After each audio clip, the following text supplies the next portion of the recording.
Hyderabad Kapra circle కందిగూడలో fire rally badminton academy ప్రారంభోత్సవానికి ముఖ్య అతిథిగా ఆరోగ్య శాఖ మంత్రి దామోదర రాజనరసింహ హాజరై Uppal MLA Bandari Lakshma Reddy, badminton academy chairman Madhavi, P V S S N మూర్తిలతో కలిసి జ్యోతి వెలిగించి ఘనంగా ప్రారంభించారు. ఈ ప్రారంభోత్సవంలో పలువురు ప్రముఖులు, నాయకులు, కార్యకర్తలు పాల్గొన్నారు. ఈ సందర్భంగా మంత్రి దామోదర రాజనరసింహ మాట్లాడుతూ ఫైర్ ర్యాలీ బ్యాడ్మింటన్ అకాడమీని ప్రారంభించడం సంతోషంగా ఉందన్నారు.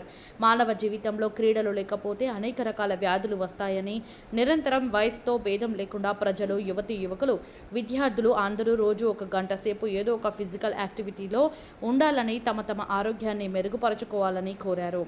ఫైర్ ర్యాలీ బ్యాడ్మింటన్ అకాడమీ బాగా పాపులర్ కావాలని చాలామంది విద్యార్థులు ఇక్కడికి వచ్చి బ్యాడ్మింటన్ నేర్చుకోవాలని ఆకాంక్షించారు. అనంతరం కాసేపు ఎమ్మెల్యే బండారి లక్ష్మారెడ్డితో మంత్రి దామోదర రాజనరసింహ షటిల్ రాకెట్ చేతబట్టి బ్యాడ్మింటన్ ఆడారు.